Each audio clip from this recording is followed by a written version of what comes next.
Bueno, listo. Nuevamente buenas noches. Hoy tendremos pues los capítulos 5, 6, perdón, 6, 7 y 8 de la obra literaria Satanás de Mario Mendoza.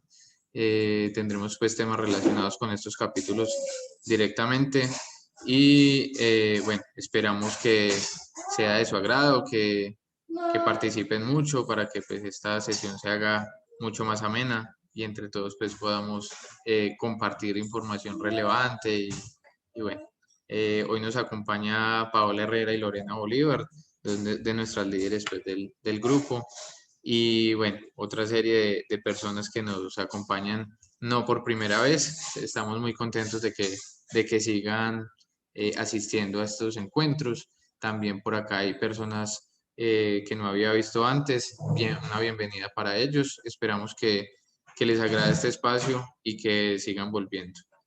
Por acá son muy bienvenidos. Entonces, bueno, sin más, vamos a comenzar.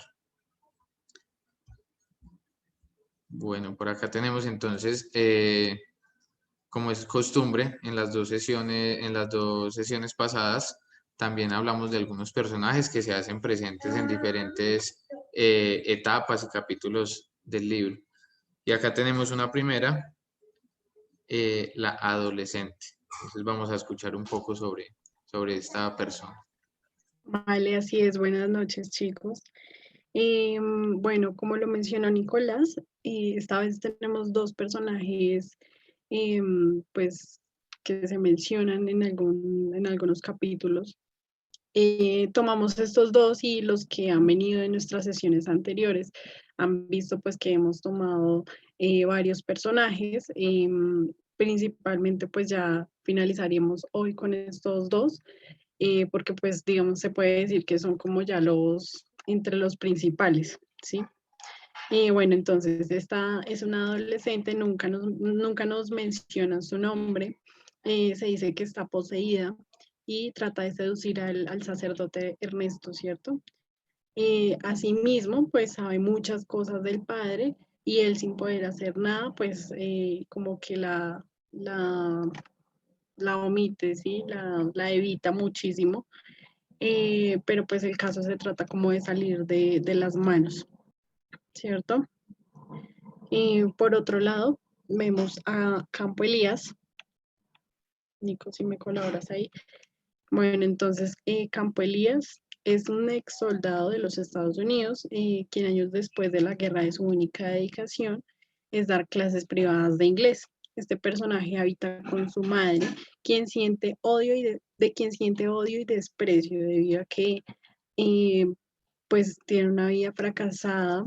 Su hijo tiene, pues ella dice que su hijo tiene una vida fracasada y Campo Elías dice que su padre se suicidó por ella, ¿sí?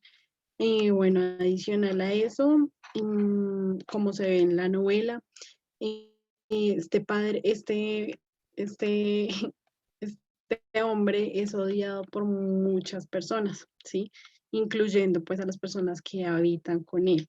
Y, pues si lo desprecian, pues una vez en un capítulo se menciona que su vecina Beatriz le pide ayuda para los desplazados por la violencia en Colombia y este hombre la rechaza de una manera obscena y pues desde ahí es donde le toma como su odio a este personaje.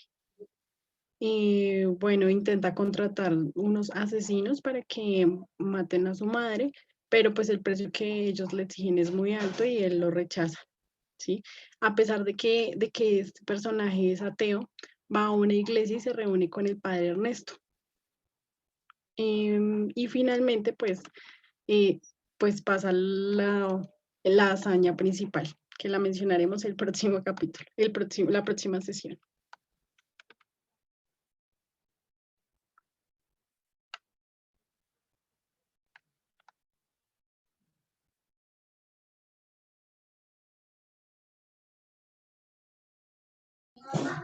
Paola, ¿estás ahí? Sí, señor. Bueno, permítame un segundo. Bueno, vamos a hablar de el celibato. Un momento, por favor. Listo. El celibato, pues como sabemos, es el estado de estar solos. Es un término que adquirió sentido del compromiso o una opción de vida, ¿sí? Hay diferentes opciones de celibato.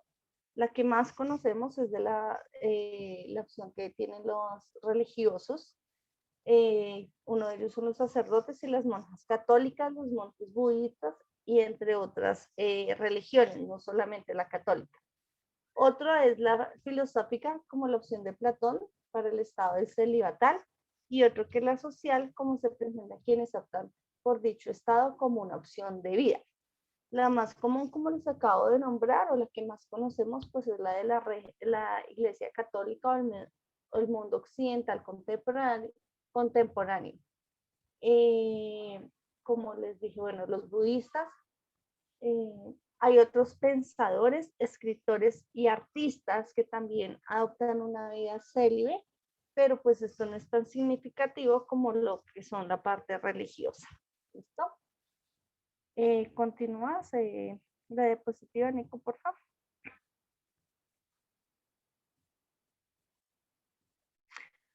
Uno de los libros que queremos hacer mención aquí en la sesión de hoy es el libro de Dejad que los niños vengan a mí. Este es un libro que habla sobre algunos padres de la Iglesia Católica que han cometido violaciones contra niños.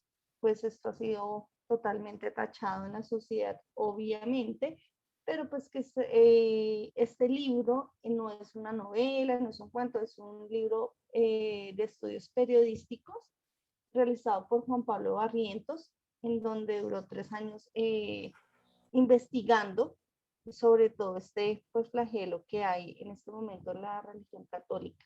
¿Listo? Adicionalmente a esto, pues tenemos que decir que Juan Barrientos es un periodista colombiano de 36 años, que es comunicador social de la Universidad Católica de Colombia,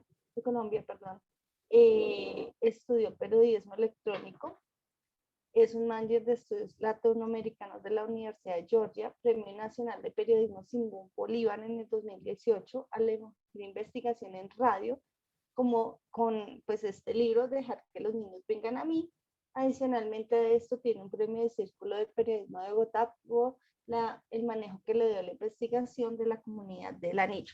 Entonces nos damos cuenta que este es un libro pues de crítica, pero no se toma una crítica directa sobre lo que es la religión católica, sino todo lo que conlleva el hecho de pues el celibato de los padres y las consecuencias que trae en la sociedad. Listo, Nico. Bueno, muchas gracias, Paola, por la información. Bueno, continuamos entonces con esta sección que pues, hemos denominado como Campo Elías y Mario Mendoza, y es hablar sobre esa relación que había entre Campo Elías, el personaje que vemos que aparece desde el capítulo 5 del libro, y Mario Mendoza, el escritor de esta obra literaria. Ellos en la vida real se conocieron. Bueno, ese suceso va a los años 80, en los cuales pues Mario Mendoza se encontraba haciendo su tesis de grado en la Universidad Javeriana. Estaba haciendo su tesis de grado sobre los aquelarres medievales y bueno, en ese entonces no existía la tecnología que tenemos en la actualidad y la información era un poco más difícil de encontrar, por lo que era más de entrar a las bibliotecas, a buscar incluso en otras ciudades o países información que podría ser pues muy importante, muy relevante para escribir una tesis de grado y para nutrirla con otro tipo de documentos. Por lo que Mario Mendoza poseía gran información y libros muy importantes que le servían a este señor Campo Elías Delgado. Campo Elías Delgado en ese entonces se encontraba escribiendo una tesis relacionada con la dualidad de la personalidad, muy basada y muy por la línea del extraño caso de Dr. Jekyll y Mr. Hyde, la obra literaria que tuvimos en el mes de enero acá en el grupo. Y bueno, alguien le llegó con la información a Campo Elías que había un tal Mario que tenía una gran bibliografía que le podía servir a él para su estudio, para su tesis. Por lo que lo contactó, comenzaron pues una relación de esa índole, algo académica. En ese entonces pues él era algo, si ahorita es como difícil, la otra vez estábamos hablando sobre el tema, ahorita es difícil prestar un libro porque sabemos que no lo devuelven. Por ahí Julio una vez nos contó que, que él no devolvió un libro, algo así nos contó Julio por el grupo. En ese entonces pues era aún más sagrado, ¿cierto? ¿Qué nos iba a decir Julio ahí que abrió el micrófono?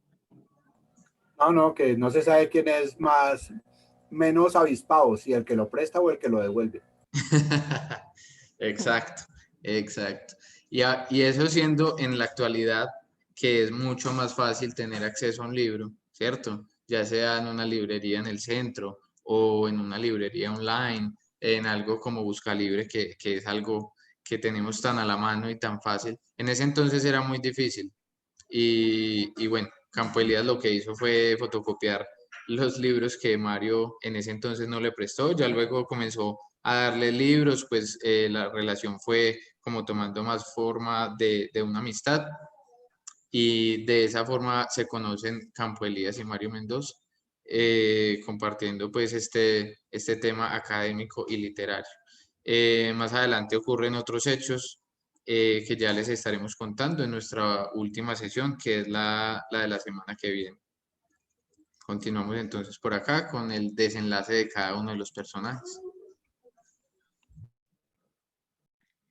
Claro que sí, permítame.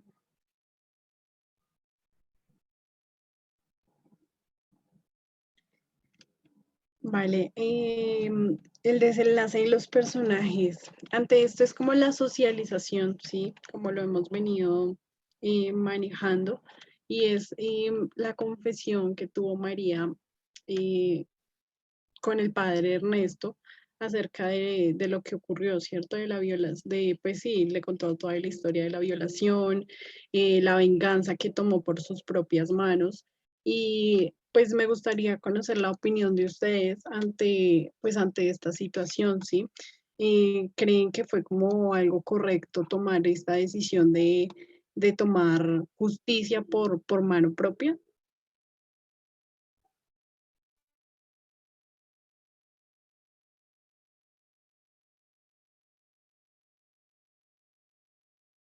¿Alguien que nos quiera compartir una opinión? Como abogado yo tengo que decir que no estoy de acuerdo, porque pues la ley es la que se debe encargar de eso.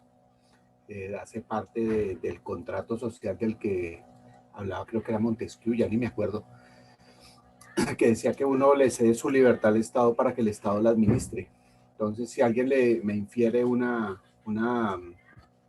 infiere un daño, pues el derecho natural dice que yo puedo inferirle un daño igual o superior.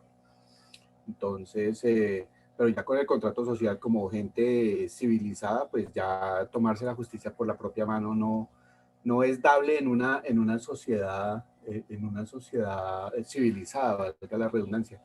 Ay, no me acuerdo quién fue, no sé si fue el cantante que falleció, argentino, eh, Cabra, bueno, que Fernando decía, Cabral, ¿cómo era? amiguísimo Alberto Cortés, Facundo Cabral, Facundo Cabral. que decía que, o fue él o fue Sartre, no estoy seguro, decía que el mayor avance de la humanidad se dio cuando una persona le tiraba una piedra a otra y la otra le contestaba con un insulto. Ese fue un avance como sociedad que se vivió, porque ya el otro no le respondió con una piedra, con un garrote o con un cuchillo, sino le respondió con un insulto. O sea, se pasó de un tema físico a un tema más, pues, como más manejable, diría yo.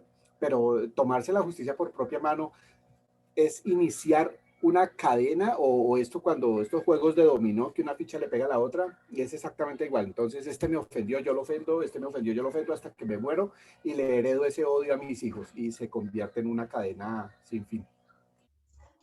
Bueno, yo Vale. quisiera Sería, preguntarles, muchas gracias Julio, qué pena Lore. vale. Pues muy, digamos, por la línea de ese tema, algo que se está viendo mucho en la actualidad, no solamente en Pereira, ciudad donde yo vivo, sino en todas las ciudades, bueno, en gran parte de las ciudades de nuestro país, es algo denominado la paloterapia. No sé si así le llaman también en otras ciudades, pero aquí se le llama así. La paloterapia consiste en eso, en tomarse la justicia por mano propia.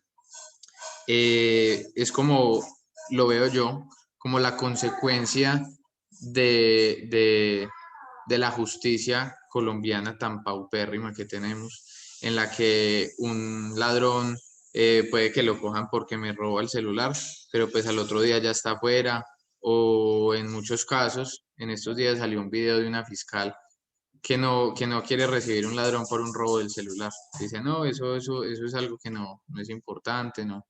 Y bueno, el policía lo lleva. Entonces muchas veces es como no solamente el límite que hay de la policía, ¿cierto? Por parte de la policía, sino más allá de los, de los entes pues y de las personas que deberían hacerse cargo de ello. Entonces, ¿qué piensan ustedes de eso? Que la sociedad ya esté tan cansada de los robos, de los hurtos, de violaciones, porque también ha sucedido con violadores. Ya esté la sociedad tan cansada que entre los mismos, las mismas personas que hacen parte de esa sociedad, de esa comunidad, deciden tomarse justicia por mano propia con actos como la paloterapia. ¿Qué piensan ustedes de ello? Y me gustaría también en este caso escuchar a Lulú, digamos pues porque ella es de otro país y cómo se vivía allá eso. También existe la paloterapia. Hola, Hola Lulú. eh, buenas noches. Sí, acá existe, es súper común. También se da mucho en que se organizan por barrios, por decirlo así, vecindarios, condominios, en donde ponen letreros que dicen vecinos armados, hacen rondas, porque acá igual están súper cansados de eso. Acá pasa mucho que, no sé si en Colombia también, hacen los denominados portonazos, en donde cuando la persona está entrando a su auto como al estacionamiento de su casa, llegan delincuentes con pistolas y les quitan el auto. Entonces, acá igual se ve en la calle, alguien roba un celular y llegan en masa entre 10 personas a golpearlo. Sí, pasa. Lo que pasa es que yo creo que tomar la justicia por las propias manos es entendible, pero al final uno queda en la misma posición que el delincuente, básicamente, ¿no? Como eh, yo creo que no está bien, pero también entiendo a las personas que lo hacen. Se me cayó el celular. Porque hay un cansancio igual colectivo, o sea, uno tiene sus cosas con esfuerzo y de repente te las quitan, la justicia no hace nada, acá también la justicia es paupérrima, uno llama a la policía, no llegan nunca, entonces sí lo entiendo, pero no estoy de acuerdo, la verdad, yo no lo haría, eso. Ok, Lu, muchas gracias, muchas gracias. Sí, aquí se ve eso, pues, y creo yo, pues, es la consecuencia de la justicia, de un sistema policial ineficiente. Son como tantas cosas que se ven reflejadas en una comunidad que ya está harta de eso. Paola, cuéntanos. Bueno, retomando el tema que hablaba Julio, hagamos conciencia de que, bueno, en mi caso, por ejemplo, decían, cuando yo estaba muy pequeña en el jardín, yo llegaba llorando a mi casa diciendo que X niño me ha pegado y creo que muchos nos dijeron lo mismo, si le pega, pegue, ¿sí? Y nos enseñaron desde pequeños de que si uno viene y le pega, usted le va a pegar y quizás el doble, ¿sí? Pero adicionalmente estaba como la doble moral, por decirlo así, de que si tú le pegabas al niño, si a ti te pegaban, tú le pegabas al niño, pero más encima venían y te pegaban a ti por haberle pegado al niño, ¿sí? Entonces, desde ahí hemos generado una conducta que, digo, por Dios, o sea, hoy en día sé que no pasa, que si tú le dices a un niño llega a tu casa a decirle que le pegó, tú no te vas a poner a decirte, no, pégale o pégale 3 veces, pégale 5 veces, no le pegues, no sé qué, y uno pues ya podemos decir que somos un poquito más civilizados, ¿sí? Pero desde pequeños hemos traído o arrastrado esas conductas violentas e injustas, ¿sí? Y quizás lo que decía, creo que es Nico ahorita, decía, no, es que ya estamos cansados de que la policía no sirve, que la policía no llega, que la justicia pasa, ¿sí? pero quizás no me ha pasado a mí. Un ejemplo, a mí me robaron y ese día yo llamé a la policía y la policía apareció y pasó X, Y o Z, ¿sí? Pero como a mí me puede pasar, yo no hablo de lo bueno, yo hablo de lo malo. Entonces, generalizo y digo, no, es que si a mí me roban y llamo a la policía, entonces nunca va a llegar. Pero el día que a mí me robaron y llegó la policía, eso no cuenta, o sea, eso no importa, ¿sí? Entonces estamos más preocupados socialmente por ver las falencias de los demás que las falencias que nosotros mismos generamos en un sistema. Sí, es claro y totalmente evidente que el sistema social en nuestro país y en muchos, porque no solamente es el nuestro, es supremamente paupérrimo, ¿sí? Pero nosotros como sociedad tampoco aportamos, porque entonces a mí me roban y ¿para qué llamo a la policía si eso el ladrón al otro día sale? Muchas de las falencias que tiene la policía en este momento es que a mí me roban y digo, ay no, qué pereza, me debo estar 3, 4 horas en un CAI poniendo una denuncia, eso mejor no voy, ¿cierto? O para que lo suelten mañana, yo no voy. Entonces, ¿qué responsabilidad social tengo yo desde ahí? Que yo ni siquiera hago el esfuerzo de ir a poner una denuncia, pero sí estoy criticando a la policía, estoy criticando al juez, estoy criticando, bueno, a todo el sistema social. Entonces, ahí es donde digo, entonces, ¿a qué estamos jugando? Eso es todo, Nico. Muchas gracias, Pau. ¿Alguien más quisiera comentar sobre el tema? Sí, yo. Sí. Precisamente es eso lo que decía Pau, lo que en un momento dijo Nicolás y lo que dijo Julio. Es eso, o sea, porque, o sea, uno tiene que como que soportarlo, pero entonces, ¿cuál sería la manera correcta para liberar ese enojo? Sí, pues sabemos que no es bueno, pero si vemos que, pues que tampoco hay como acción ante una denuncia, porque muchas veces, muchos casos, como decía Nicolás, que por un robo de celular o sea, ya no le prestan en la misma atención. ¿Sí? ¿De dónde sacan los porcentajes de que va disminuyendo el hurto de celulares? No tengo ni idea. O el hurto de bicicletas, no tengo ni idea. Pero pues para mí, yo creo que todos los días, o sea, como que se eleva más ese porcentaje. De acuerdo, Lorena, muchas gracias. ¿Alguien más quisiera comentar frente a este tema? Pues, me gustaría decir que Yo, Sabine, Listo, vamos a escuchar. hola. Hola, ¿nos escuchas? Hola, hola, Sabine, ¿nos escuchas? Sí, me escuchan a mí. Listo, vamos entonces a escuchar a Sabine y vamos con Julio, que también estaba ahí como empezando a hablar. Listo, cuéntanos, listo. Sabine.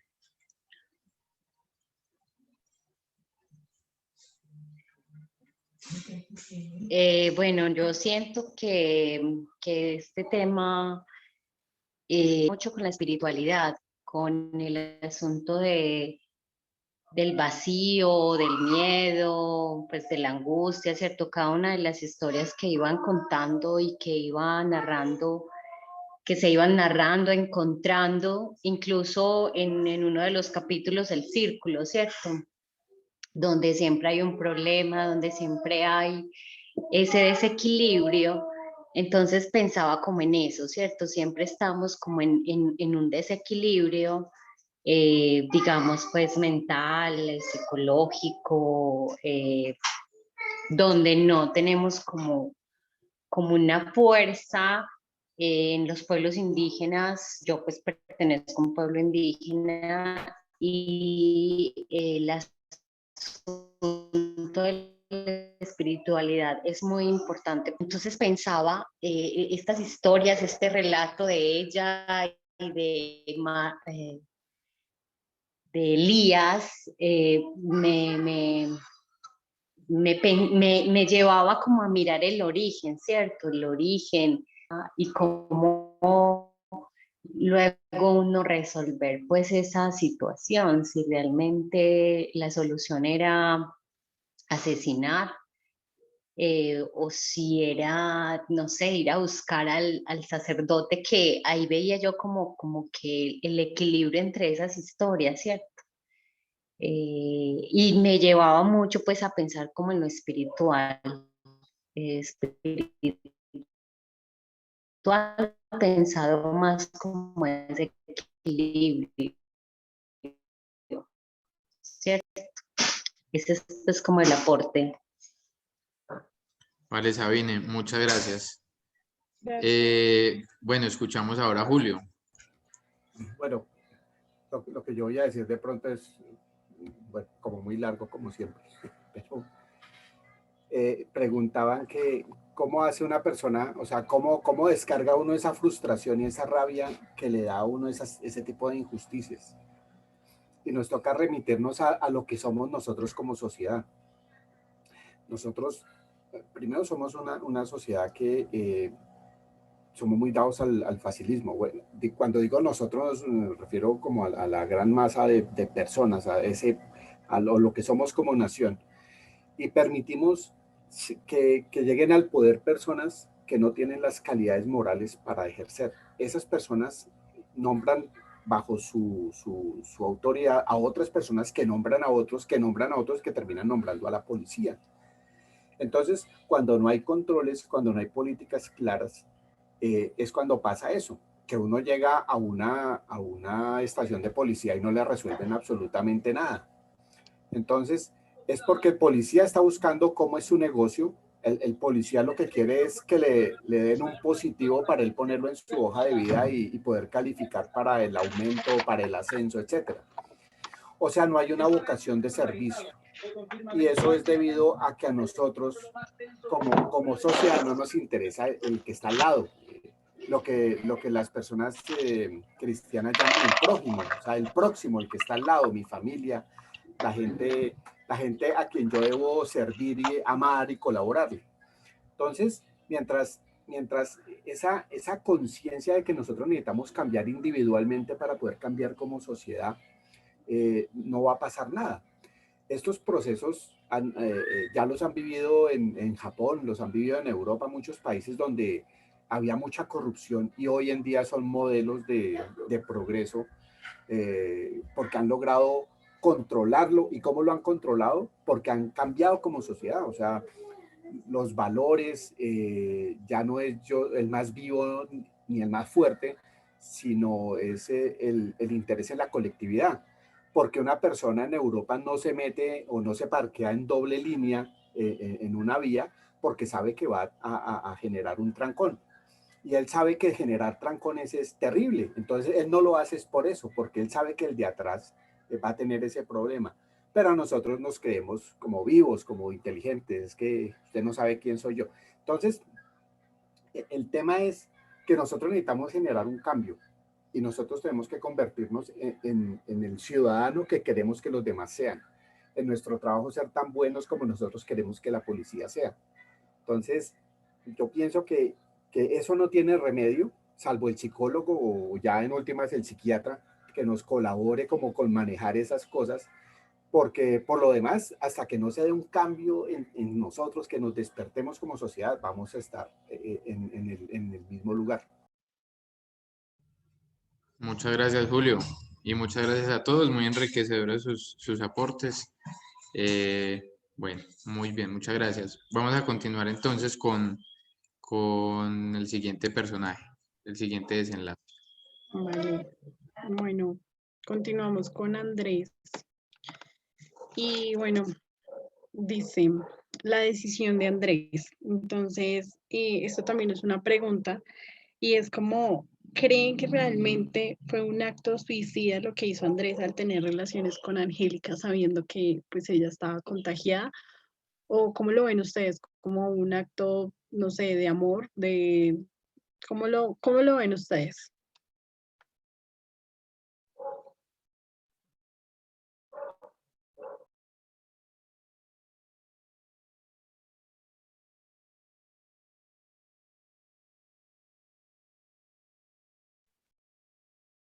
¿Alguien que tenga algo que opinar? Desde mi punto de vista, sí, como Lorena decía, acto de amor, pues podríamos verlo así románticamente, ¿sí? Partiendo de que cada uno es dueño de su propia vida. Y él sabía como su riesgo y su decisión, ¿sí? Acto suicida, pues a los ojos de otra persona que no esté metida sentimental y emocionalmente en el tema, pues obviamente va a decir uno, pues, de hecho yo hasta la pensé, yo decía, pero a ver, ¿qué le pasa? ¿Cómo se le ocurre hacer eso sabiendo pues que las consecuencias, sabiendo el riesgo y todo lo demás? Entonces, personalmente creo que es como complicado decidir de qué lado me pongo, si acto suicida o acto de amor. Vale, de acuerdo, gracias, Pau.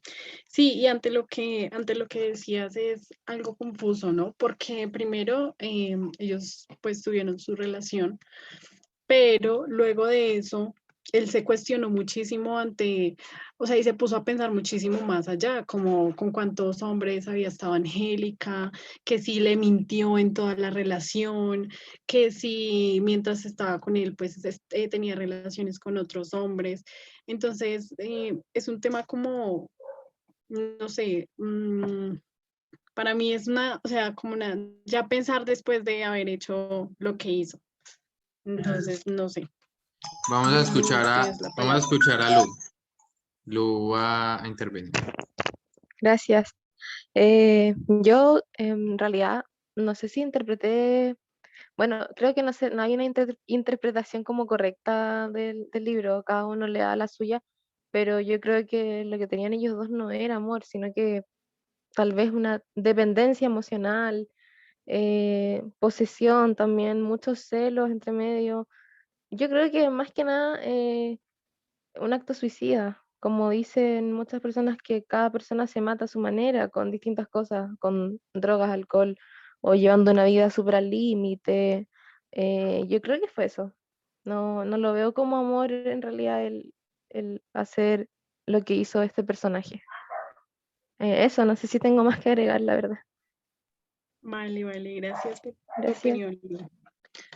¿Alguien más que quiera opinar, decirnos su punto de vista ante esto?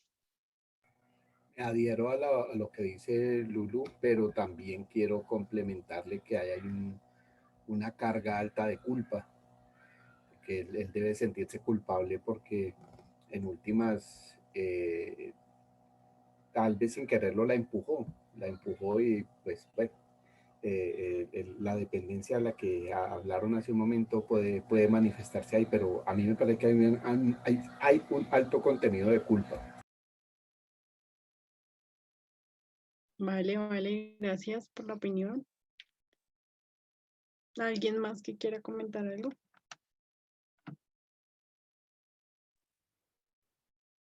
No. Vale, continuamos con el sacerdote. Entonces, Ernesto deja el sacerdocio. Este tema lo mencionamos en la sesión pasada, ¿sí? Pero realmente, pues, no sé, se me hizo muy llamativo y precisamente también tomamos el punto del celibato, ¿cierto? Porque, como nos decía Paola en su momento, eh, el acceder a esta profesión es renunciar, ¿cierto? Renunciar a una familia, renunciar bueno, entre sus reglas que tengan por allá, no sé cómo definirlo, la verdad, pero es eso, ¿sí? Y pues en cuanto a eso, la preguntaba a esto, ¿cómo sería cuestionado o cómo fue cuestionado este hombre al tomar la decisión ya después de mucho tiempo, teniendo en cuenta que él ya había tenido una relación, ¿sí? Una, entre comillas, relación, por lo menos un contacto con alguien que por eso fue que lo trasladaron, ¿cierto? Qué pena, a esta capilla, a esta nueva iglesia.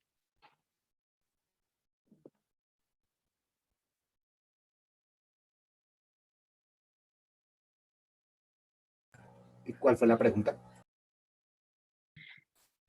¿Qué piensan ustedes ante la decisión? ¿Que creen que fue la decisión demasiado, o sea, tarde, o porque no lo haría en su momento?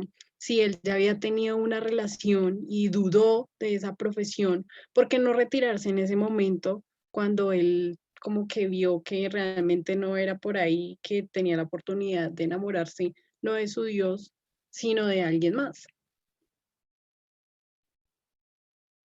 O sea, ¿es Paola. culpable o no es culpable?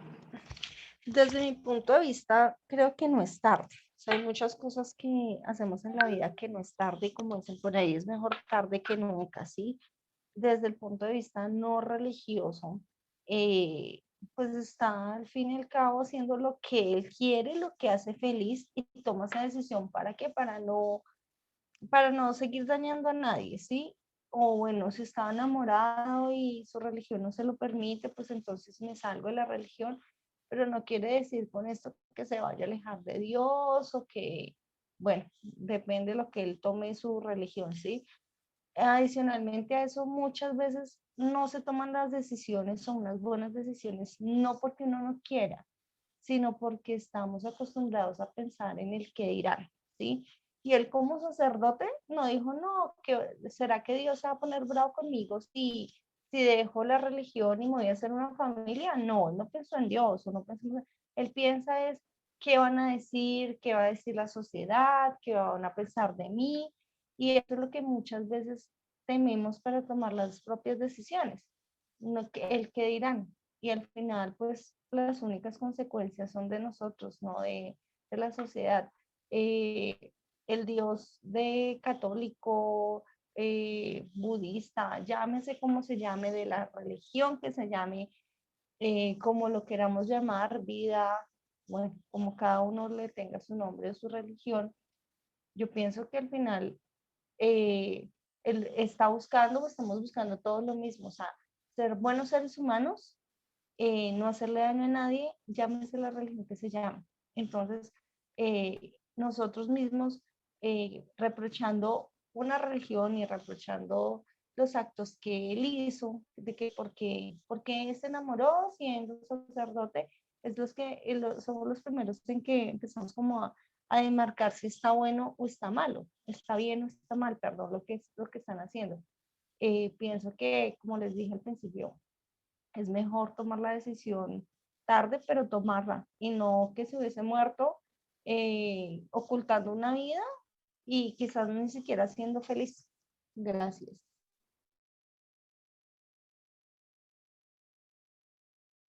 De acuerdo, gracias, Pau. ¿Alguien más que quiera complementar de Y algo? Lu estaba alzando la manito. No, perdón, me equivoqué. Apreté sin querer, lo siento. Ah, bueno, vale. Bueno, de pronto yo hablar un poquito también como muy de acuerdo con lo que dice Paola. Creo que tampoco es tarde, creo que tampoco fue tarde. Yo creo que esa relación sexual que tuvo el sacerdote fue, fue la que él necesitaba como para elegir bien su camino, ¿sí? Y por eso no es tarde, porque él fue descubriendo el camino por medio de diferentes acciones. Y pues digamos que no es nada fácil renunciar a toda una vida de misión, porque digamos lo que tienen los sacerdotes y este tipo de personas es una misión, y más una misión que está como tan señalada, que si tú haces esto está mal o si haces esto está mal, y más en algo religioso, ¿cierto? Que tiene tantos tabús y bueno, eso es como muy difícil de explicar. Yo lo comparo de pronto como con una persona homosexual, ¿sí? La persona homosexual pasa por diferentes estados. Está como primero el estado de la negación, igual estuvo el sacerdote, el negándose y demás, que pensando que no, que él era sacerdote, que era un sacerdote, que tenía que estar siempre pues metido como en ese deber. Luego el homosexual también tiene la etapa de la aceptación y luego pues la etapa en la que pues como se le denomina, pues que ya confeso, ¿cierto? Ser alguien confeso, como pues ya liberarse y dejar ser quien realmente es. Y yo creo que igualmente el sacerdote pasó por ese proceso, ¿sí? Luego ya se aceptó aceptó pues quién era, aceptó lo que él ya quería hacer y bueno, de cierta manera también hizo esa voluntad, ¿cierto? Entonces, como ese paralelo hago yo entre esos dos tipos de personas, que son situaciones demasiado difíciles. Paola. No sé si ustedes se acuerdan de el padre Alberto Lineros, que no sé, la verdad no sé hace cuánto, como 1 año, 2 años dejó el sacerdocio. Él lo entrevistaron hace poquito y decía que lo que estaba viviendo después de haber salido públicamente a decir que iba a dejar el sacerdocio había sido un tema complicado porque lo insultan, mejor dicho, pasó de tener una vida tranquila como sacerdote a ser una persona normal, del común, dejando sus hábitos y todo, y la gente lo insulta, lo trata mal, mejor dicho, terrible. Entonces ahí es donde voy yo y digo, listo, ni siquiera es, él tuvo los pantalones de decir, dejo el sacerdocio y me voy a hacer una vida solo, acompañado, como sea. Es más o menos lo que le pasó al personaje del cual estamos hablando, pero pues él lo hizo bueno, el personaje lo hizo por un amor, digámoslo así. Él, pues no sé, realmente poco farandulera soy, pero sé que también dejó, bueno, no sé si tenga pareja aún en este momento, pero miren, ahí vamos y a esa comparación Iván, es un personaje de la vida real, lo único que es pues una persona pública y todos creemos que tenemos la autoridad de señalar. Entonces, pienso que en el momento en que nuestro personaje también hizo lo mismo, dejar el sacerdocio, recibiría las mismas críticas que recibe esta persona. Entonces, no estamos nada alejados de la realidad de lo que vivimos actualmente a lo que vivió nuestro personaje. Muchas gracias, Paola. Sí, yo creo que es una decisión muy complicada y digamos, hablando del tema del libro que Paola mencionó, es que es eso, digamos, tener como los pantalones de salir a decir públicamente y de renunciar a algo que ya no me hace feliz y no me llena, y para poder vivir mi libertad a mi gusto y a mi antojo. No, yo digo que la pederastia y la pedofilia, ni de un sacerdote ni de ninguna persona, pero pues en este caso hablando de sacerdotes, no, eso no tiene, pues no tiene explicación, no tiene perdón, pero pues considerando como todas estos actos que como que limitan a las personas, en este caso a los sacerdotes, tienen eso como consecuencia, ¿cierto? Y por eso pues se ve como tanto caso de este tipo, que me parece que es terrible. Pues es mucho mejor una persona que sea sincera y que renuncie a su vocación y a su misión, que empezar a hacer como este tipo de cosas, o así no sea un niño, digamos que es con una mujer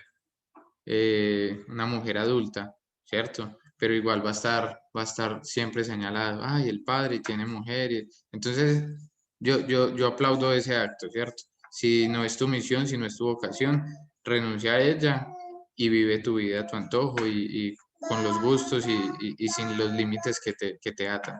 Entonces, yo aplaudo al padre Ernesto y me parece que lo hizo a su debido tiempo. Vale, gracias, Nico. ¿Alguien más que tenga algo que aportar o continuamos?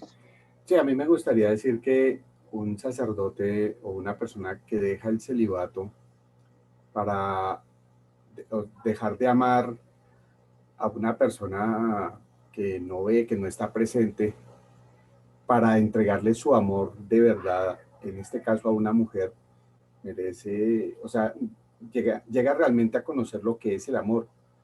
A mí me choca un poco los curas que hablan de la familia y del ser padre y del ser madre y cómo criar los hijos cuando ellos no tienen ni idea. Bueno, se supone que no tienen ni idea. Dicen que padre es una persona a quien sus hijos le dicen tío, pero eh, el tema es que cuando un sacerdote, y en este caso el padre Ernesto, deja el sacerdocio para unirse a la mujer que ama, porque él la ama. O sea, no era un tema de atracción física o necesidad sexual, sino que él la ama. Él la ama al punto que se sale del sacerdocio y sabe que está ella y que ella lo va a apoyar.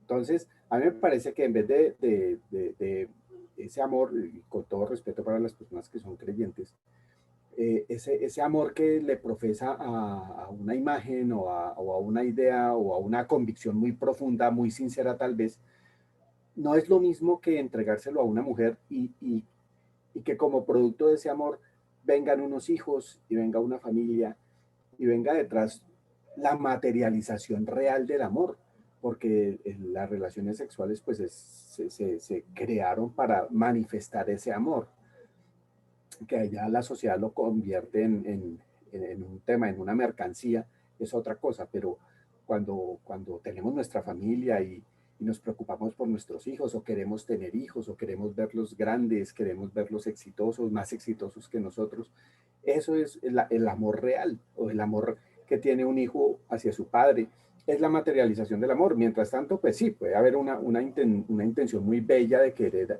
amar a una idea, pero el amor real es acá, con la persona con la que uno llora, con la que uno siente, con la que uno ríe, con la que uno pelea, con la que se grita y después se abraza y pide perdón, etcétera.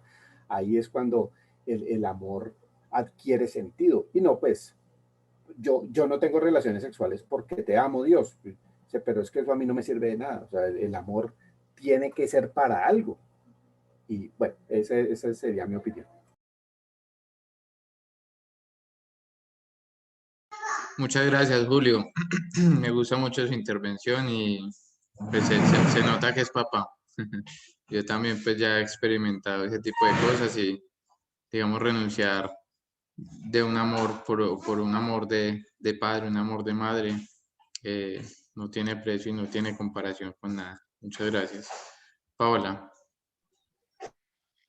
Complementando algo de lo que decía Julio, bueno, estoy totalmente de acuerdo, no metiéndome con ninguna religión, llámese como se llame. El Dios, lo que pasa es que nosotros hemos idealizado y hemos materializado la idea de Dios. Como les digo, llámese como se llame, llámese universo, llámese Dios, llámese Cristo, Jehová, bueno, como se llame, lo hemos humanizado, ¿sí? Porque al final vuelvo y digo, eh, la religión o la creencia que cada uno tenga está llevada al amor, ¿sí? A que tenemos que ser felices, a que démosle el amor a nuestro prójimo, bueno, filosofía, amor, siempre he dicho yo. Entonces, lo que decía que lo del sexo, por ejemplo, que no, que en algunas partes del mundo o en algunas religiones o en algunas sectas o cultos, tener relaciones sexuales es malo, ¿sí? Y solamente puedes tener relaciones sexuales para procrear.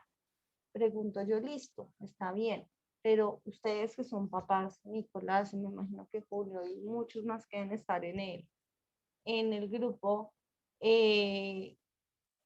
crearon sus hijos, hicieron sus relaciones sexuales, de dónde salieron sus hijos, a base del amor, ¿sí? Y ven esos hijos y dicen, esto es el amor, y ahí pienso yo que nace el verdadero amor, y eso es la religión, eso es Dios, eso es todo lo que en este momento, de cierta manera, hemos estigmatizado y llegado como una doctrina, perdón, humana, porque es eso, no es del cielo, no es del universo, no es de eso, sino simplemente es algo humano, muy de nosotros, muy que vamos de una secta, llámese como se llame, religión o lo que sea. Entonces, si a mí me dicen que yo no puedo tener relaciones sexuales porque es malo, yo crezco así, ¿sí?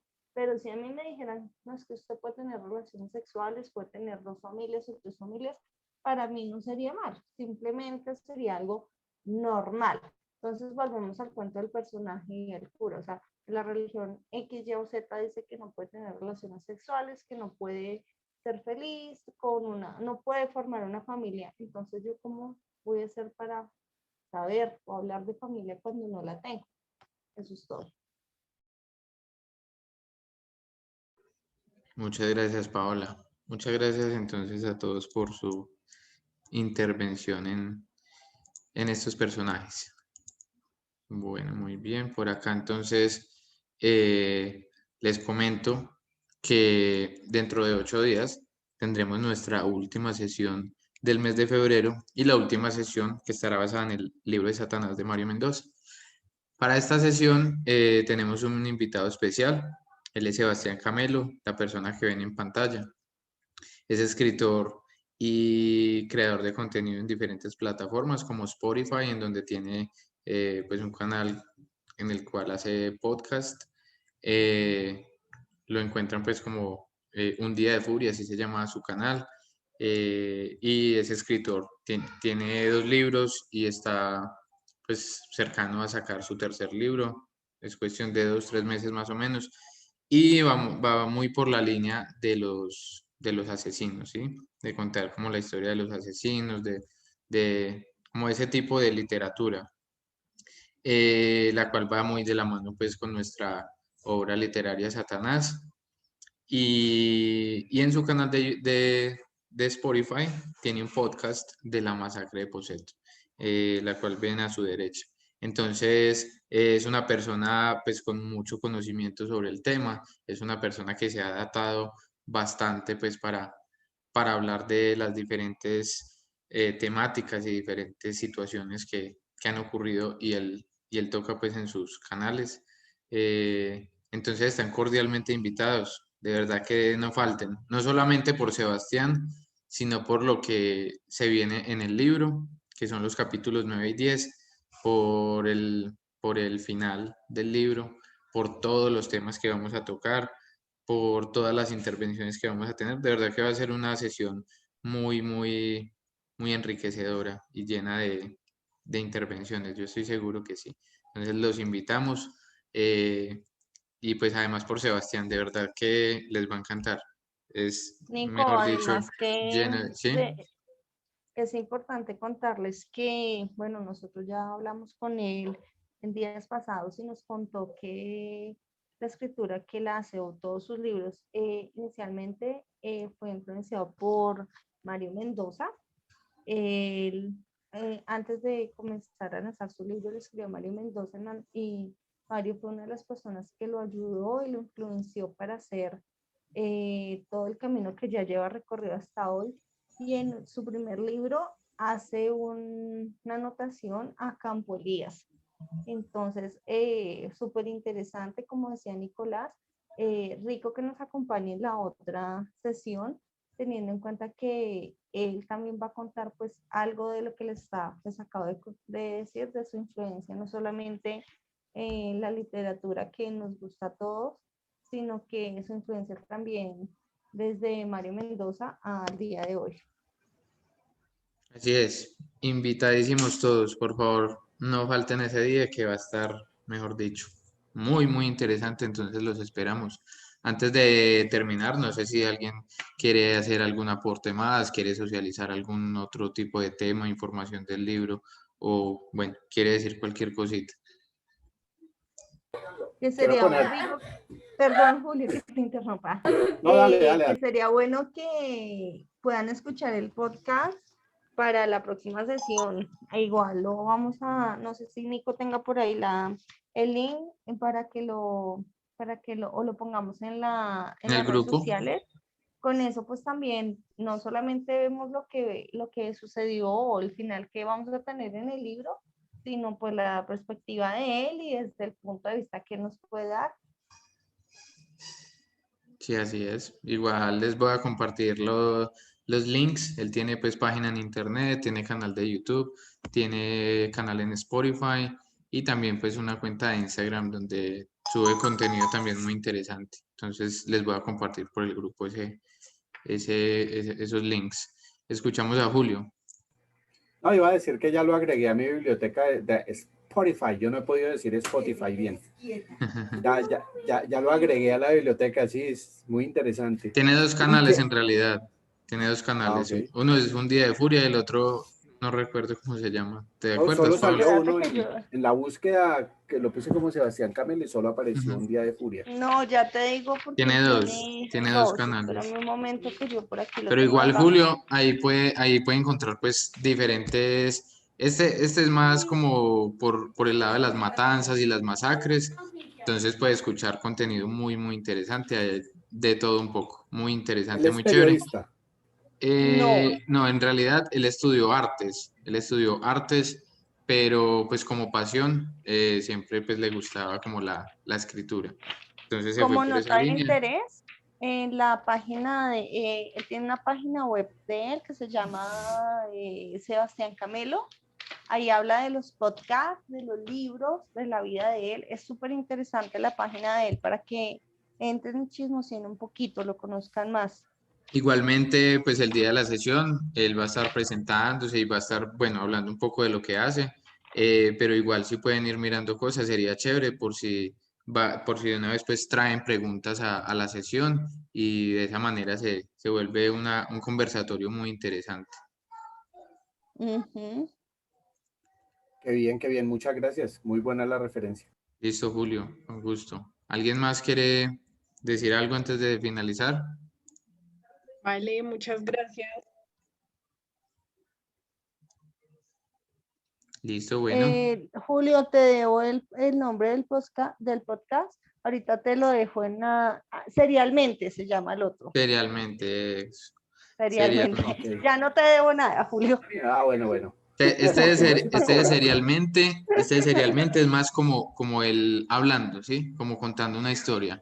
Y este de Un Día de Furia es más ambientada, entonces tiene como efectos de sonido, tiene como guión, también tiene guión, entonces es como que juega también con ese tipo de cosas, es mucho más interesante si lo escuchamos con audífonos, muy, muy chévere. Ahí se los dejamos Uy, entonces, pero tiene un montón de historias. Es sí, bastante. mucho, tiene Si muchas. entran a Y la en- página, se dan cuenta más o menos, entienden un poquito más sobre los podcasts y los libros, porque él ahí explica, de hecho en la página están los podcasts, entonces ahí explica más o menos cómo es que nos lleva la historia, incluso habla en la parte del libro, habla de los asesinos a los cuales tomó referencia para hacer su libro. Uno de los libros es de asesinos y el otro es de caníbales. Entonces es súper interesante. Acá Lamba. Bueno, sí, Nico, se ve no muy bien. sé si sea posible, yo te envío por interno el link y lo compartes para que ellos vayan como ojeando un poco la página. Y bueno, el ya, resto pues ya que igual ya lo te lo envié por el cuentes, grupo, ya lo envié por el grupo. no hacemos mucho spoiler, vale. No, igual pues chévere que sepan más o menos pues quién va a estar, quién es, qué hace y de esa manera pues ustedes se van alimentando pues también de ese tipo de información para que ese día pregunten Sí, para y que saquen sus preguntas. Él es exacto, súper abierto. sí, o sea, yo sé que va a ser muy chévere, los invitamos, va a estar muy muy interesante. Listo, no siendo más, ya les envié la información por el grupo de WhatsApp. Ahí está pues como todos los canales que tiene o como todos los medios pues por donde hay información de su autoría. Y bueno, los esperamos dentro de 8 días. Les recordamos pues por acá nuestro cronograma anual, el cual está sujeto a cambios. No sabemos qué podrá pasar en un futuro, pero bueno, les vamos contando que para marzo está El Perfume, una gran historia que sigue también esa línea por la que hemos tomado o ese rumbo tan interesante. Entonces, ya saben, para que lo vayan consiguiendo. Los esperamos entonces el día febrero 25 para discutir los capítulos 9 y 10 y para hablar un poco con nuestro invitado especial. Les recordamos nuestras redes sociales, Instagram, Facebook y Twitter, Leer es Resistir Club Literario, y en YouTube también nos encuentran como Leer es Resistir, en donde subimos todo el contenido que tenemos pues durante las sesiones como la tuvimos hoy. Listo. Agradecemos mucho su asistencia. Recuerden siempre que leer es resistir y que tengan una feliz noche. Nos vemos en una semana. Feliz Hasta noche luego. para todos. Gracias Muchas nuevamente gracias, feliz por noche. permitir este espacio. Muchas gracias. Listo, que estén muy Buenas bien. Hasta luego a noches. todos. Feliz noche. Adiós.